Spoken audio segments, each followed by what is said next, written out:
Eh, Seguimos con el libro de los números, ya estamos terminando el libro de los números, que nos ha tomado más tiempo del que yo me imaginé.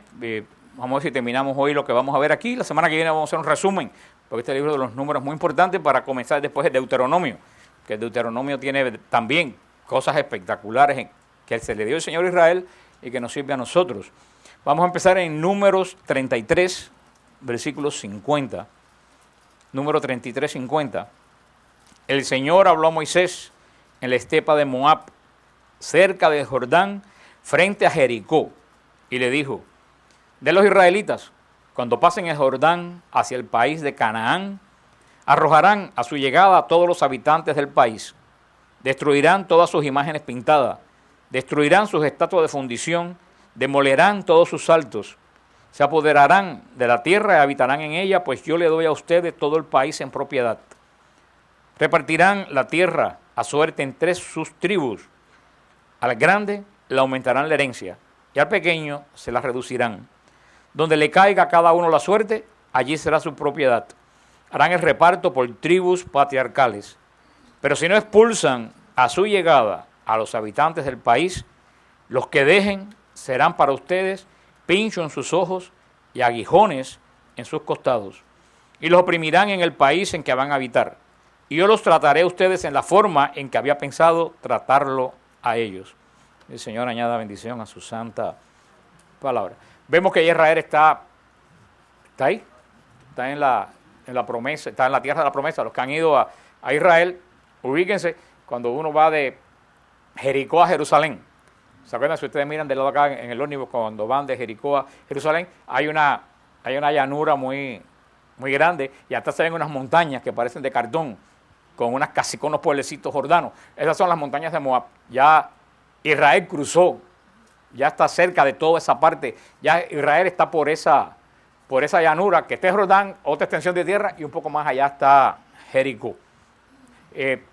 Para muchos israelitas era primera vez en la vida que veían vegetación. Acuérdense que toda esta gente que están llegando aquí, ninguna salió de Egipto. Toda esta gente nacieron en el desierto. Y los que han ido al Sinaí, los que fueron al Sinaí, ¿quiénes fueron al Sinaí el año pasado?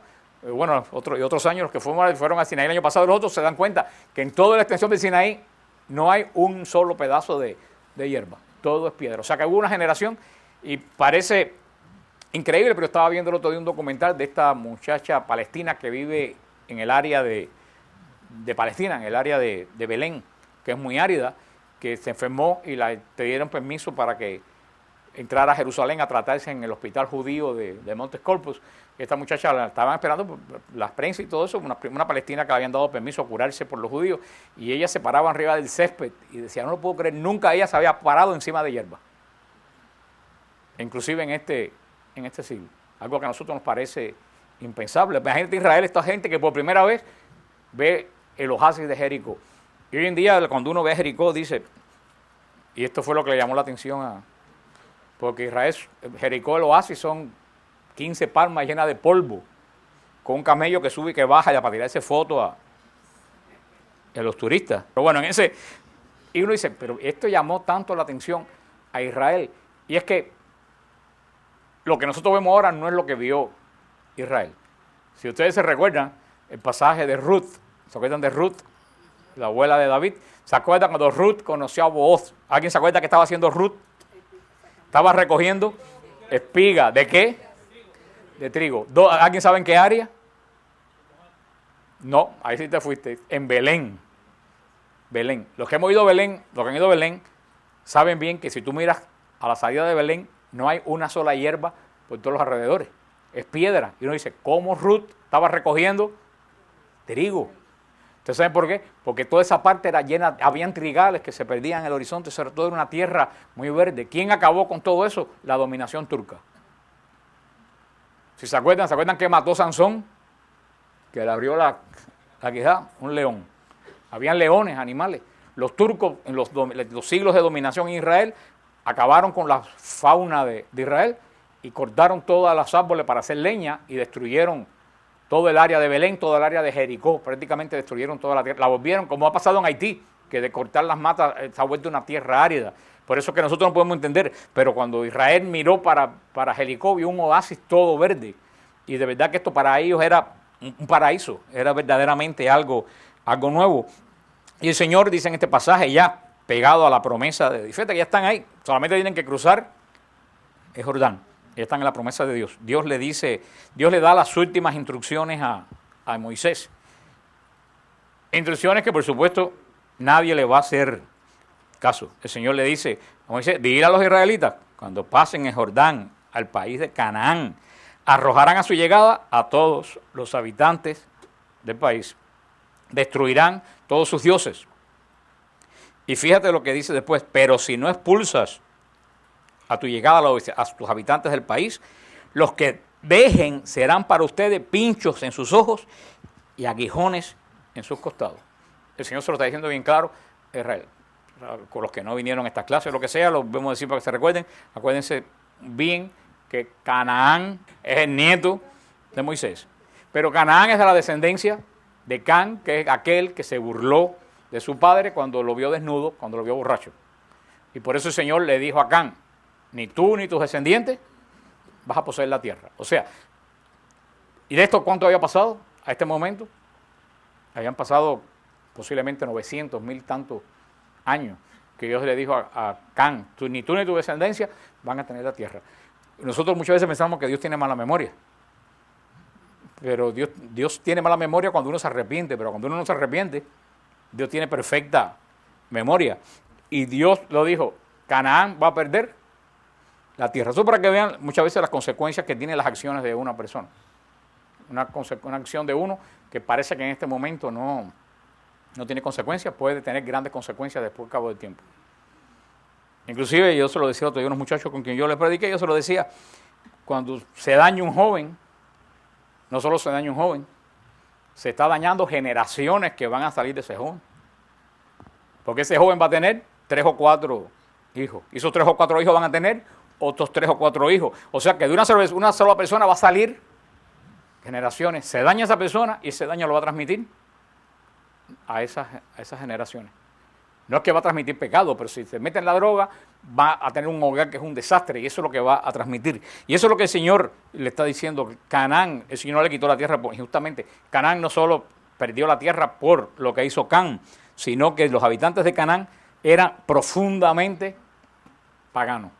Lo dijimos la semana pasada, no es que Dios sea injusto, es que esta gente eran adoradores de multitudes de dioses, eran que esta gente tenían un culto espantoso, donde, ¿se acuerdan lo que le expliqué? Cogían a los niños y le echaban por la boca de un ídolo que tenían de hierro que estaba lleno de fuego adentro y quemaban a los niños en ofrecimiento a ese dios, a Baal, al dios Baal. Era un pueblo que practicaba la prostitución sagrada, era un pueblo que estaba profundamente corrupto. Y ¿se acuerdan lo que dijimos la semana pasada? Que el problema del demonio y del mal, que no solo es que es corrupto, que todo lo que es corrupto tiende a querer corromper a todo aquello que lo rodea. La santidad no se pega, sin embargo la corrupción sí se pega. Y una persona que es corrupta, lo primero que quiere es que todo lo que lo rodea se corrompa también. Porque si un corrupto no corrompe a los otros, es un contratestimonio de que si los otros no se corrompieron, él también puede cambiar. Y por eso es que, como dijo el Santo Padre Pablo VI, lo dijo en el discurso Padre Nuestro, líbranos del mal, dijo que el demonio era un ser intrínsecamente malo, el misterio de la iniquidad, que no solo está contaminado, sino que es contaminante.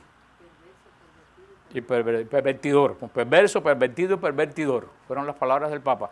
Es como cuando una parte del agua se corrompe, se queda solamente esa parte del agua corrupta, empieza a corromper todo el resto del agua. Así es el demonio y así era esta gente de Canaán. Y por eso el Señor le dice, esta gente no han cambiado. Con eso lo que le dije, que Rahab, la prostituta de Jericó, y algunas de las tribus que rodeaban a Jericó se unieron al pueblo de Israel y no fueron destruidos. Es más, Rahab pasa a ser una de las antepasadas de Cristo. Cristo desciende de Rahab, la prostituta de Jericó, porque se unió al pueblo santo. Estas son gente que no quieren unirse al pueblo de Dios, sino más bien que lo que quieren, corromper al pueblo de Dios. Y por eso el Señor le dice, tienes que sacar a esa gente del país. Dice, si no lo saca, van a ser para ustedes pincho en los ojos y aguijones en su costado. Por supuesto que Israel no hizo lo que el Señor le dijo. Y dejó todos esos pueblos, muchos de esos pueblos, y se mezclaron con esos pueblos. Y esos pueblos que estaban contaminados, ¿qué fue lo que hicieron? Contaminar al pueblo de Israel. El Señor se lo había advertido. Aquí vemos cómo el Señor le da a Moisés las instrucciones que reparta las tribus, la tierra por tribus. A los grandes le dé espacios grandes, a los pequeños le dé espacios más pequeños. En el capítulo 34 va a decir las fronteras de Canaán, y si ustedes quieren hacer esa tarea en su casa y cogen un mapa de esos bíblicos de la zona esa, pueden ver bien en el capítulo 34, pueden ver en el mapa qué porción le tocó a cada tribu. Van a ver que Israel llegaba hasta la Siria, era un territorio bastante grande. Después el Señor va a decir quiénes son los príncipes que van a estar encargados del reparto de las tierras, y vamos al capítulo 35. En el capítulo 35 dice: habló el Señor a Moisés en las estepas de Moab, cerca de Jordán, frente a Jericó, y le dijo: manda a los israelitas que cedan a los levitas de la herencia que les pertenece, ciudades en las que puedan habitar y pastos alrededor de las ciudades. Se las darán a ustedes a los levitas. Esas ciudades serán su morada y su pasto serán para sus bestias, su ganado y sus animales. Los pastos de las ciudades que cedan a los levitas compensarán 1000 codos alrededor de la ciudad, a contar desde la muralla. Medirán fuera de la muralla 2000 codos. Aquí el Señor va dando las dimensiones, y dice en el versículo 8, estas ciudades que cederán de la propiedad de los israelitas las tomará en mayor número de grande y en el menor del pequeño. Cada uno cederá ciudades a los levitas en proporción a la herencia que le haya tocado. Vemos cómo el Señor va a seguir el mismo orden que tiene en el desierto. Los levitas no van a poseer territorio. A todas las tribus le van a dar un territorio. A los levitas no le van a dar territorio. Por cada tribu va a vivir del producto de la tierra que reciba, ¿no? Toda la parte de Galilea va a vivir de la producción de olivo, de uva, de frutas. Toda la parte del centro de Jericó va a vivir de la producción de dátiles, etcétera. Los levitas no van a producir la tierra. Los levitas van a estar destinados al culto del templo solamente. La función de los levitas, la porción de la heredad de los levitas va a ser el templo. Ellos solamente van a ocuparse de la función del templo. Ahora el Señor le pide que cada tribu ceda una ciudad, porque todos los levitas no podían vivir en el templo. Hoy en día los levitas sobrevivieron al desparrame de tribus en Babilonia. Lo que pasa es que los levitas estaban muy ligados. ¿A qué tribus se imaginan ustedes que estaban muy ligados los levitas? ¿A cuál ustedes creen que están ligados los levitas? Muy ligados. Judá. Levita está ligado a Judá. ¿Por qué Leví está ligado a Judá? A ver, a quién se le imagina. Es puro, no es Biblia, es sentido común. No, porque ¿cuál era la porción de los levitas? ¿Qué porción? El templo. ¿Y dónde estaba el templo? En Judá. Por eso Leví y Judá están intrínsecamente. Por eso casi siempre cuando se desaparecen las tribus, que regresa, la tribu de Judá regresa Leví con la tribu de Judá a Israel. Y hoy en día sabemos quiénes son los descendientes de la tribu de Leví, porque todos llevan el apellido de Leví. Cada vez que ven un judío de apellido Leví, esos son descendientes. Si venimos a ver, esa gente no son judíos. ¿Qué es lo que son? Levitas. Lo que lo llamamos genéricamente judíos, porque ahora todos los descendientes de Israel. La tribu de Benjamín también se mantuvo fiel. Son las 3 tribus que no se perdieron. Sin embargo, Benjamín es la tribu más pequeña. Y aparte de la más pequeña, era la más bretera. Cuando hay un brete en todo Israel, van a ver, si ustedes van a buscar quién está detrás del brete, se los puedo asegurar que está Benjamín. Pelea, de lío, de enredo. Y por supuesto, ¿quién era de la tribu de Benjamín? Pablo. Por eso que Pablo tenía el carácter impetuoso que tenía, porque era de Benjamín. Por eso que Pablo siempre está metido en un pleito y sale y se mete en otro pleito y le escribe insensatos Gálatas, que rápido se olvidaron. Era de la tribu. Tiene que ver mucho, cuando uno conoce el carácter de la tribu, puede darse cuenta del carácter de las personas. Pero Benjamín era una tribu muy chiquita que siempre también estuvo muy ligada a Judá. Pero los levitas van a poseer estas ciudades, van a vivir en estas ciudades. ¿Y qué va a suceder con los levitas que viven en estas ciudades? Cuando tienen que servir en el templo, porque acuérdense, es una tribu, no son 100 ni 200 personas, son muchos miles de personas. Y es imposible que todos ellos sirvieran en el templo. En el templo van a funcionar por turno. Posible que cada levita le tocara servir en el turno 7 días cada 10 o 12 años. Entonces ellos vivían en sus tierras, estaban allí, pero cuando le tocaba servir en el templo, subían a Jerusalén. Así eran los turnos sacerdotales. Los turnos sacerdotales vivían también entre la tribu de Leví. Habían 24 turnos sacerdotales, pero había muchísimos sacerdotes. Entonces es posible que a un sacerdote le tocara ministrar en el templo 3 o 4 veces en su vida. Y es posible que de los que ministraban en el templo, de los sacerdotes que ministraban en el templo, y después vamos a ver cuando veamos el culto del templo, que ya lo vimos algo previo, lo vimos cuando vimos el tabernáculo en el desierto, de todo eso que ministraban en el templo, se salteaba y uno solo al día entraba al lugar santo a poner el incienso delante de la cortina. Eso dice que posiblemente si acaso le tocaba a un sacerdote poner el incienso delante de la cortina una vez en la vida, de tantos sacerdotes que habían. ¿Y quién fue un sacerdote que le tocó echar incienso cercano, que es Zacarías? Zacarías. Posiblemente esa es la única vez en la vida que Zacarías le tocó ese momento de echar incienso. Por eso que vemos que Zacarías vivía, cuando vamos a Israel, vivía en Ain Carén, en este pueblo alejado pero porque él tenía ahí su finca, sus olivos, que le tocó, y cuando le tocó servir, subió al templo y sirvió. Los levitas solamente. Si todas las demás tribus vivían de su trabajo manual, de su trabajo de la tierra, los levitas servían al Señor. Y como servían al Señor, el Señor lo proveyó de medios para su subsistencia. Eso es lo que San Pablo dice, que todo el que opera en las cosas del Señor merece su salario. Y eso es lo que muchas veces en la iglesia no entendemos, que si el sacerdote atiende las cosas del Señor, merece su salario. Por eso pensamos que el sacerdote no merece nada. Pues.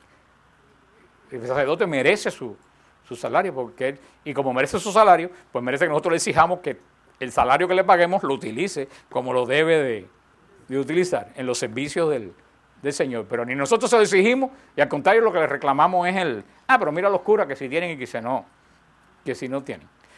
Pero todo esto viene desde el Antiguo Testamento, desde la repartición de los levitas. Después, en el versículo 9, viene algo muy particular de Israel, que dice, 35:9, el Señor habló a Moisés. Y es muy interesante el libro de los números. El libro de los números, desde que comienza, dice, en el desierto, ¿se acuerda qué dice después? ¿Alguien se recuerda cuando comienza el libro, como dice, en el desierto que Dios habló? Y vamos a ver cuando hagamos el resumen la semana que viene, que el número es el libro donde más habla Dios.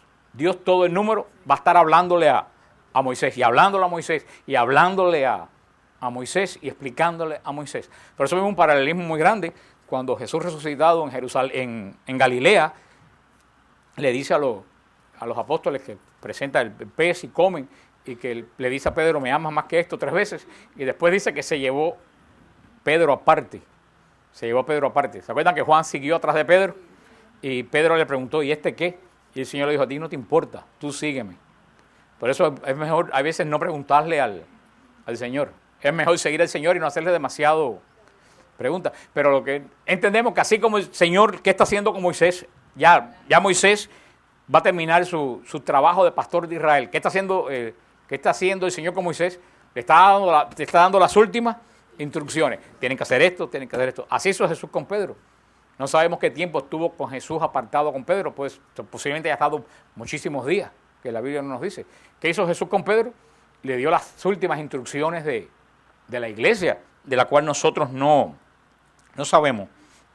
Por eso es tan interesante cuando continuamente el número dice, Yahvé habló a Moisés. Dios habló. Desde el desierto viene Dios hablando. Y le dice, di a los israelitas, cuando pasen el Jordán hacia la tierra de Canaán, encontrarán ciudades de las que algunas transformarán en ciudades de asilos. En ellas se refugiará el homicida que ha herido un hombre por inadvertencia. Esas ciudades le servirán de asilo contra el vengador. No debe morir el homicida hasta que comparezca ante la comunidad para ser juzgado. De las ciudades que cederán, 6 ciudades le servirán de asilo. 3 ciudades le cederán al otro lado del Jordán y 3 ciudades en el país de Canaán serán ciudades de asilo. Las 6 ciudades serán de asilo tanto para los israelitas como para el forastero y para el huésped que vive en medio de ustedes, para que pueda refugiarse en ellas todo aquel que haya matado a un hombre por inadvertencia. Pero si lo ha herido con un instrumento de hierro y muere, es un asesino. El asesino debe morir. Si lo hiere con una piedra como para causar la muerte con ellas y muere, es un asesino. Así el Señor establece en Israel lo que se llama las ciudades de refugio, que son ciudades, que eran ciudades de refugio. El Señor lo dice bien claro. Cuando una persona cometía un delito, ¿cómo? Por involuntario, por inadvertencia. No es que digo, voy a matar a este, voy a robar a este y después me meto en la ciudad. No, tiene que ser que lo hizo sin querer.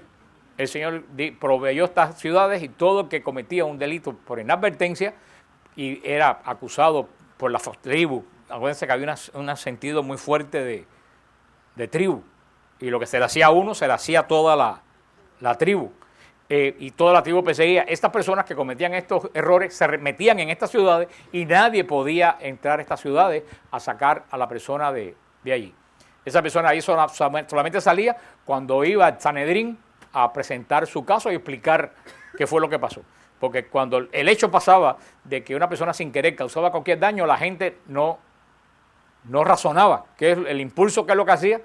Vamos a matarlo, vamos a terminarlo. Y el Señor dijo, en esta ciudad ellos se ponen ahí y después cuando ya se enfríen los ánimos, esta persona va a juicio y se decide si fue por inadvertencia o fue así. Estas ciudades de refugio, por eso fue que hasta no hace mucho hubieron en muchos lugares la costumbre que habían iglesias que eran refugio. En la Edad Media se dio mucho que a los asesinos cuando cometían algún tipo de cosas y se podían escapar de la justicia, se metían dentro de la iglesia y nadie los podía sacar de ahí. Estas ciudades de refugio estaban muchos situados en el territorio de Neftalí y se llamaban Kedes. Kedes quiere decir en hebreo santuario santo. O sea, todo aquel que había cometido un error inadvertido, ¿qué encontraba en esas ciudades? Refugio y salvación. Por eso nosotros podemos decir que en este momento no tenemos ciudades, pero Cristo es nuestra ciudad de refugio. Cuando hemos cometido un acto involuntario, a veces voluntario, siempre cuando los demás nos condenan, siempre podemos refugiarnos en Cristo. Algunas de las ciudades, una de las ciudades se llamaba Kiriat Arba. Kiriat Arba es lo que es hoy Hebrón, que en Judá significa comunión. Una ciudad de refugio era Kiriat Arba, que quería decir, pero no, es hoy Hebrón, pero que Kiriat Arba quería decir comunión. O sea, las personas encontraban refugio, ¿dónde? En la comunión. Y eso nos sirve hoy en día tremendamente a cada uno de nosotros. La Eucaristía es también una ciudad de refugio para cada uno de nosotros. Te digo sinceramente, ahora cuando yo estuve enfermo a principios de año, yo no sé qué hubiera sido de mí si no es por la Eucaristía. Cuando yo estuve enfermo, mi ciudad de refugio fue la Eucaristía. Yo le decía al Señor el otro día, Señor, ¿verdad que yo soy ingrato? Porque yo me refugiaba más en la Eucaristía cuando estaba enfermo que ahora que me sané. Y eso es una ingratitud. Pero todo el tiempo que estuve enfermo, yo lo pasé refugiado en la Eucaristía. Y así eso debía ser para nosotros, la Eucaristía, ciudad de refugio.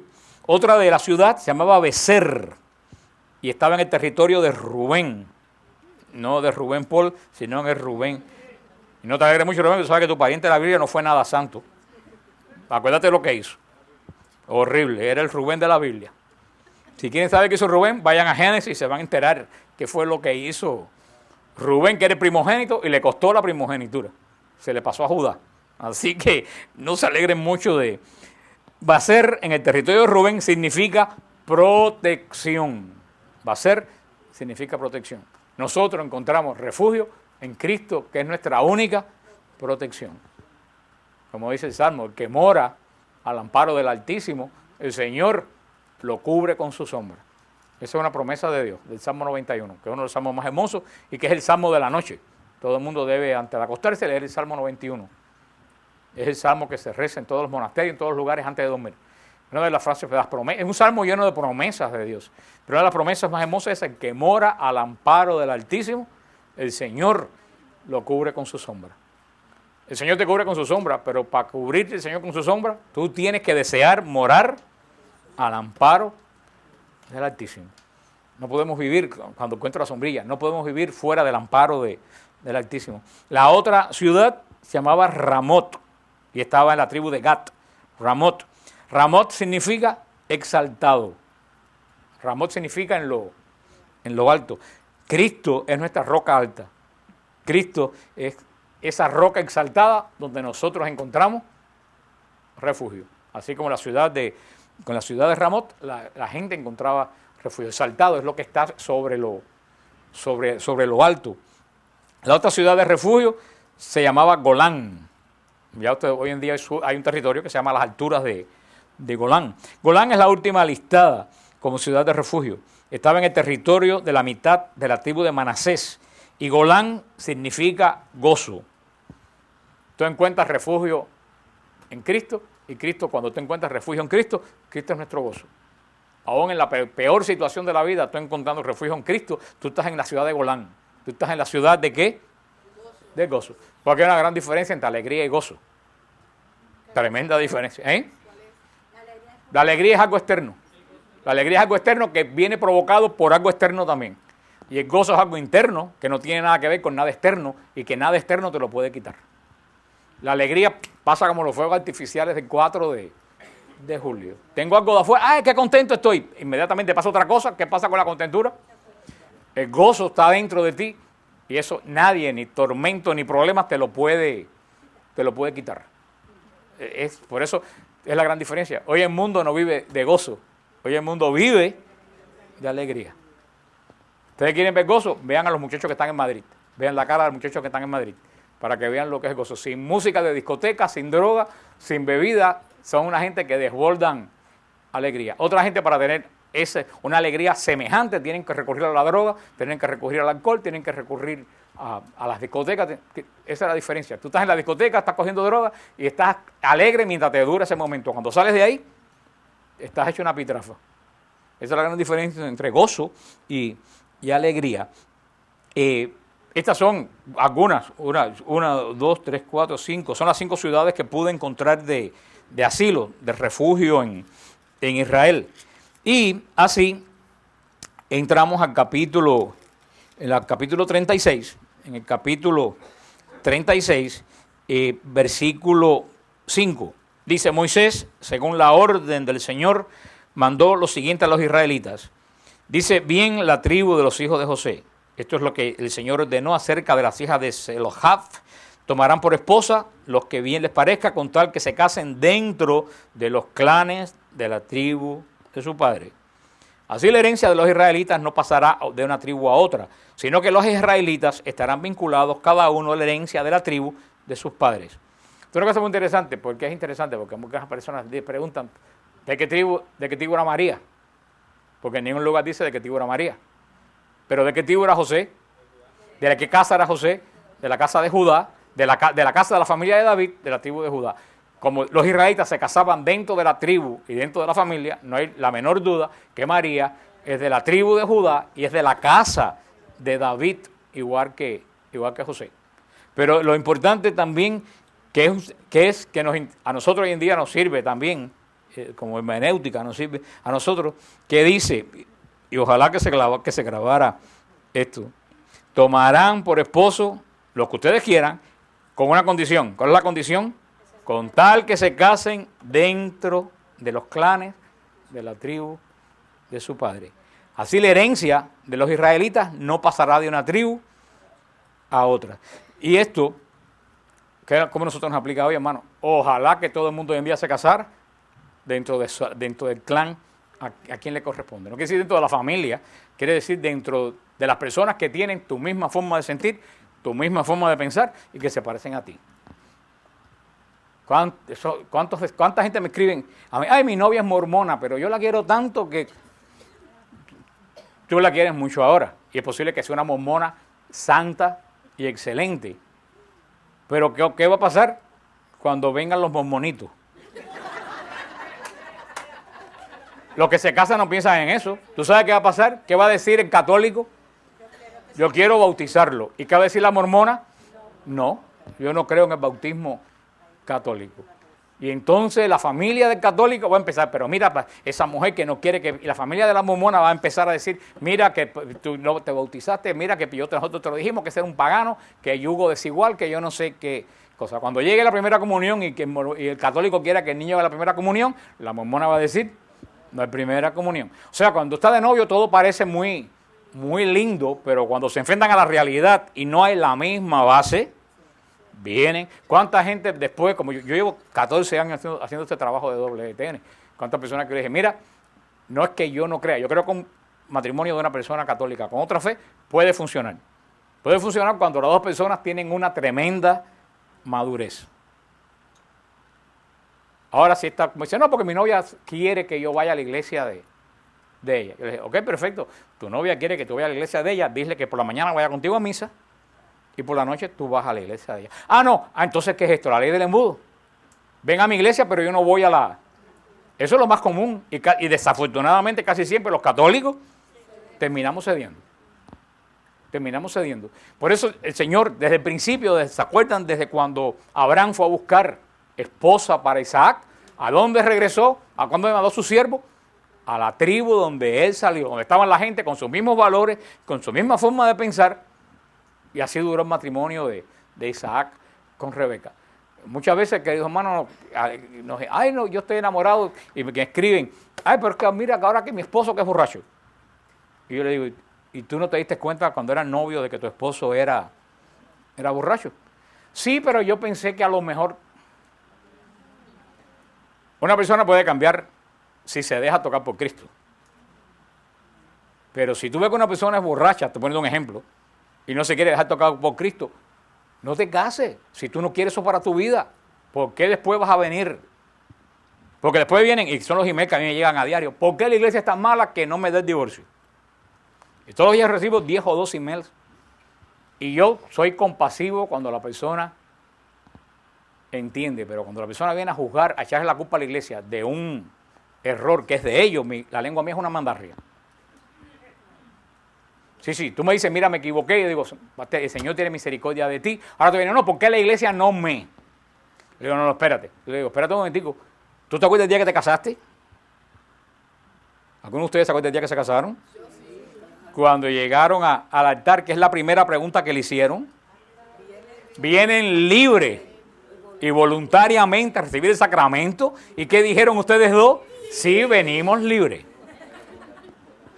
Nos reímos y porque nos reímos, después nos pasan las cosas que nos pasan. La iglesia te pregunta delante de la congregación si tú vienes libre. Y tú has dicho delante de la congregación y delante del Espíritu Santo que tú vienes libre. ¿Y qué después lo que tú dices?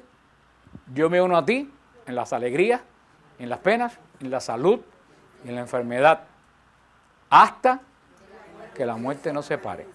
Y el Espíritu Santo hizo, selló, y eso ni el Papa tiene poder para romper ese sello. Ahora, si tú hiciste eso irresponsablemente, y cualquier alusión a personas vivas o media vivas es pura coincidencia. Es el tema que tocó aquí. Si tú hiciste esa decisión y dijiste que venías ¿cómo? Libre. Y que tú aceptabas ese sello, ¿hasta cuándo? No me vengas a decir después que la iglesia es mala. No hay otra. Tú lo dijiste y el Espíritu Santo selló lo que tú libre y voluntariamente dijiste. Si fracasó, la iglesia no es culpa de la iglesia. Te casaste con la persona equivocada, no supiste mantener tu matrimonio, pero no es culpa de la iglesia. Y es lo que dijo el Papa una vez, no es que yo no quiera disolver un matrimonio, es que yo no puedo. El Papa Benedicto XVI mandó una junta de teólogos hace como 3 o 4 años para que analizara la posición del divorcio. Y ningún teólogo encontró ninguna solución. Está clarísimo en la palabra de Dios. No separe el hombre lo que Dios ha unido. Los teólogos dijeron contra eso. No es que la iglesia no quiera, es lo que quiero que ustedes entiendan. No es que la iglesia no quiera, es que la iglesia no puede. no tiene poder. Así como no se puede disolver el bautismo, como nadie puede desbautizarse y como nadie puede desconfirmarse, y como un sacerdote sigue siendo sacerdote, aunque se vaya y se case, un matrimonio en la iglesia no tiene poder para disolverlo. Por eso, hermano, antes de que casarse hay que pensarlo muy bien. Hay que pensarlo muy bien. ¿Con quién te vas a casar? Si esa es la persona que tú quieres para toda la vida. Y si esa persona no tiene los parámetros que tú quieres, por mucho que lo ames, no te cases. Porque ese amor explosivo de que no puedo vivir sin él, a la larga, se acaba. No hay pasión que dure 100 años ni nadie que la soporte. Y cuando yo era muchacho que nos daban las clases de todo esto, la iglesia nos lo explicó a nosotros muy bien, que dice que el amor de Eros es como una, ¿cómo se llama eso en...? No, montaña rusa, estamos hablando de matemáticas. ¿Cómo se llama eso en matemáticas? No, esto no es herradura. Esto tiene un nombre en matemáticas. Está el cuadrante y ese cuadrante, en la gráfica hay una parábola. Para tú lo sabes. ¿Se acuerdan? Si van a hacer las gráficas, que algo, qué sé yo, el rating de una estación va subiendo y puede después bajar. ¿Usted sabe lo que yo le digo? Esa cosa. La iglesia nos explicó a nosotros, me acuerdo de esa clase en la parroquia de Guanajay, nos la dio a nosotros Zoraida. Dice, el amor de Eros, el amor de sentir, es como una parábola en esa coordenada que sube, pero llega un momento que llega al culmen y después así empieza a bajar. Ese es el amor de Eros, pero dice el amor de ágape. ¿Cuál es el amor de ágape? El amor de ágape es cuando a la otra persona no se ve como un objeto sexual, sino como se ve como una persona que es mi amiga, a quien yo amo. Dice, el amor de ágape siempre es así. El amor de ágape nunca sube ni baja. O sea, el amor de Eros es así. Y el amor de ágape es, nosotros nos dijeron, tú tienes que buscar el punto donde el amor de Eros se une con el amor de ágape. Y ahí es donde el matrimonio se debe quedar. Ese punto donde la pasión empieza a ceder, pero la amistad que tienes con otra persona se mantiene, en ese punto es donde el matrimonio se engancha. Ahora, si tú te casas solamente con el amor de Eros, llega un momento que se acaba. Y si te casas con amor de ágape, no tienes emociones. Así que tienes que... No, esto es muy serio lo que estoy diciendo. Y yo creo que esto se lo deben explicar más a los jóvenes, para que le abran los ojos y no se den cuenta qué cosas es el matrimonio. Yo no sé esas charlas que darán por ahí, pero yo creo que sirven de muy poco las charlas que dan para los matrimonios. Tienen que explicar eso a los muchachos. Tú tienes que ver, el amor es esa pasión. Llega un momento que tiene, y por eso la iglesia dice montones de veces, y el otro día yo fui a San John Newman y lo único que me faltó fue bailar para decirlo, porque a un grupo de jóvenes que estaba en Pato, porque a mí me invitaron a predicar en San John Newman sobre la nueva era, y me dijeron que iba el grupo de jóvenes, pero cuando yo llegué que miré, el grupo de jóvenes, la mitad tenían 13 años. Entonces yo me vi un dilema tremendo, personas adultas y muchachitos que no hablan casi inglés. Digo, que no hablan casi español. Y yo dije, y ahora, vaya, los papeles que yo llevé, hice así, y los eché en el tanque de la basura porque no me servía. Y yo dije, Señor, ¿qué digo? Digo, Señor, inspírame tú. Yo salí de ahí súper frustrado, dice Lorena, que hizo mucho efecto lo que yo le dije a los jóvenes, pero yo se lo dije a los muchachos bien claro. Y dice Lorena que esa fue la frase que le impresionó a una muchachita. Yo le dije, si tú no estás ready para casarte, tú no estás ready para encamarte. Porque dice, yo me voy a acostar porque lo quiero tanto. Cásate. No estoy preparada para casarme. No estás preparada para acostarte. Una cosa va con la otra. Eso no se dice a los jóvenes hoy. Eso no lo se dice a los jóvenes hoy. Y por eso cuando llegan a matrimonio con 20 años, están más corridos que el Chevette que yo tenía cuando vine de Cuba en el año 80. Sí, pero hermano, desafortunadamente es verdad. Tenemos niños que nunca en la vida han sido niños. Porque nosotros como padres le hemos robado la infancia, conectándolo a computadoras y no dejándolos jugar con carritos y con cosas. Tenemos niños que nunca han sido niños. Tenemos teenagers que nunca han sido teenagers. Porque no han vivido esa etapa que vivimos nosotros de la adolescencia, de las ilusiones, porque ya lo han visto todo. Tenemos jóvenes que son viejos, que se han acostado con 40 y cuando llega la hora de casarse ni tienen emoción por el matrimonio, ni tienen, ya todo lo vieron. Yo se los dije a los muchachos bien claro, yo no los envidio a ustedes. Yo no quisiera tener la edad de ustedes que tienen ahora. Yo fui niño, y yo fui teenager, y yo fui joven, y yo fui adulto. Ustedes no son nada de eso, a mí me da la pena ustedes han nacido viejos, porque nosotros y la sociedad los hemos hecho viejos. Y eso aplica a todos los que estamos aquí, cristianos y no cristianos. Qué pena. Por eso que yo digo que tú ves que van a matrimonio y tú le miras los ojos y ya vieron todo lo que tenían que ver. No hay emoción, no hay ilusión. Han vivido 7 años juntos. Y eso es lo que el Señor le dice aquí a Israel, porque sabe que la familia es la base de lo que Israel va a hacer en la tierra prometida. Si te vas a casar, cásate dentro de tu tribu, dentro de los que son iguales que tú. No te cases con un ateo que no tiene valores morales ninguno. No te cases con una muchacha. Si tú, antes de casarte, mira bien cómo es la persona, mira bien qué sentimiento tiene la persona hacia su familia. No mires la familia, mira lo que esa persona piensa de su familia. Porque puede haber una familia mala, pero que el hijo piense bien. Pero si ese muchacho no ama a su padre, no ama a su madre, no te cases con él, esa persona nunca te va a amar a ti, esa persona está dañada. Eso es lo que el Señor le dice a Israel, porque sabe que Israel va a nacer de las familias que van a entrar a la tierra de la promesa. Sin embargo, ni Israel hizo caso, ni nosotros, evidentemente, no hacemos caso. Hay muchos sacramentos que están en crisis en la Iglesia Católica, pero 2 sacramentos que están en total crisis en la Iglesia Católica es la confirmación y el matrimonio. Esos 2 sacramentos están en crisis. A los muchachos que van a confirmar, no los preparamos para recibir el Espíritu Santo. La confirmación ha pasado a ser la graduación de high school. Eso es lo que es la confirmación. Y reciben el Espíritu Santo y siguen igualito como que entraron. Yo digo, ahí no pasó nada. Y el matrimonio es otro sacramento que está en crisis en la Iglesia Católica. Ni preparamos a la gente, las madres, y la culpa mucho la tienen las madres. Las madres, no, las madres porque son las que se ligan con las cosas de la hija. Ningún padre se mete, las madres se meten 1 año preparando la boda de la hija. El vestido, cuidado con el vestido, las flores, porque yo toqué órgano muchos años en bodas en San Gil. Yo tocaba 3 bodas a la semana por casi 20 años. ¿Qué cosas yo no habré visto en... Yo he visto en bodas todo lo que ustedes se puedan imaginar y más. Y he visto que las madres preparan con 1 año y pico el vestido, escogen el fotógrafo, las flores, vuelven locos a los organistas con la música. Sin embargo, no se preocupan de preparar espiritualmente a la hija.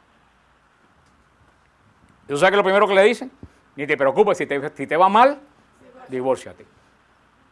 Mucho va a haber que responder delante del trono de Dios. Metemos 1 año y pico preparándonos para un evento que va a durar.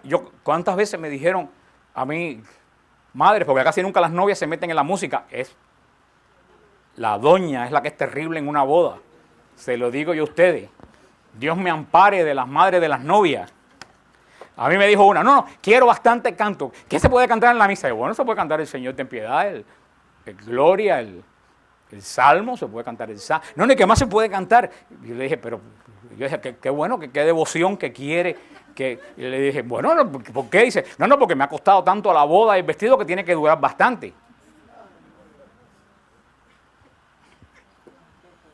Y una esposa de un primer ministro de allá de tu tierra, que yo no me acuerdo el nombre ahora, se paró allí y dijo, no, porque yo alquilé la iglesia. Y el padre le dijo, perdóneme, usted no alquiló la iglesia. Usted ha pagado un estipendio por los aire acondicionados y por la cosa, pero usted aquí no viene a mandar qué se pone y qué no se pone. Usted se tiene que ajustar a las normas de esta parroquia. O sea, yo lo que quiero decir es que preparamos las cosas externas y sin embargo el espíritu de la persona que se va a casar, no le damos ni buenos consejos, ni le decimos nada. Ahí van a una ceremonia.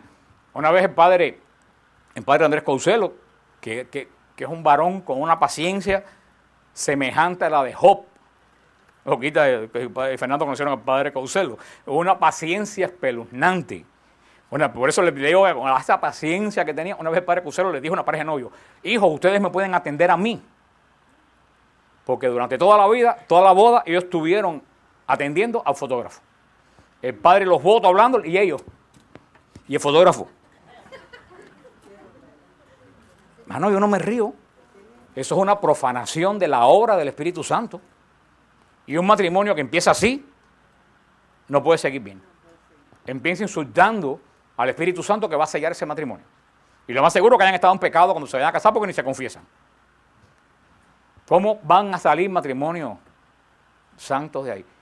Yo cuando estaba en San Gil, que yo siempre inventaba cosas para mantener la parroquia alerta, yo dije, bueno, ¿por qué toda esta gente que se casan, por qué no le llamamos al año para que vengan a renovar los votos en la misa del último domingo de mes? Y yo empecé a llamar y desistí. El 80% de las personas que yo llamé ya no estaban casados al año. Desistí. Antes del año se habían separado. Y sin contar los otros casos, como este hermano que se convirtió aquí, tuvo muchos años en nuestro ministerio, que él nos confesó, dice, yo me casé totalmente drogado. Tan drogado que empecé a llorar y la gente pensó que estaba emocionado, y es que yo tenía miedo de caerme en el altar. Ese matrimonio fue y sigue siendo, por mucho que el Espíritu Santo ha querido altar, sigue siendo un desastre. Lo que empieza mal. Y eso es lo que el Señor le dice a Israel antes de comenzar, antes de darle por herencia a la tierra. Y eso es lo que también le dice a la iglesia, que es el nuevo pueblo de Dios. Y dice en el 36, versículo 10, tal como había mandado el Señor a Moisés, así hicieron las hijas de Zelofhad. Da los nombres Matlá, Ticrat, Joglá, Mical y Noá. Dice en el versículo 12, tomaron marido de los clanes de los hijos de Manasés, hijo de José, y así su herencia quedó en la tribu de su padre. Estas son las órdenes y normas que el Señor dio por medio de Moisés a los israelitas en la estepa de Moab, cerca de Jordán, frente a Jericó. Así termina el libro de los... Fíjate qué interesante, que el libro de los números termina con el Señor dando instrucciones de ¿qué? ¿Sobre qué? Sobre la familia. El libro de los números, ya Israel va a entrar a la tierra prometida y la última instrucción que da Dios es la familia. Cuiden la familia. Y el demonio sabe lo que hace. Por eso en este momento algo que está atacado profundamente por el demonio es la familia. Porque el demonio sabe que si daña a la familia, daña a la iglesia. El demonio odia a la iglesia, el demonio odia la vida. Y por eso sabe que si daña a la familia, daña la vida. Por eso vamos a pedirle al Señor que estos dos sacramentos que están tan maltratados, de la confirmación y del matrimonio, vuelvan a ser sacramentos santos dentro de la iglesia, que el Señor de alguna forma busque el medio de que estos sacramentos vuelvan a ocupar el lugar que tienen que ocupar, que esta jornada mundial de la juventud salgan, si hace falta que de esta jornada mundial salgan sacerdotes y consagrados santos, hace falta que de esta jornada mundial de la juventud salgan matrimonio santo dentro de la iglesia. Tenemos que pedírselo al Señor. La semana que viene vamos a hacer un resumen del libro del Número y ya después entramos con el Deuteronomio.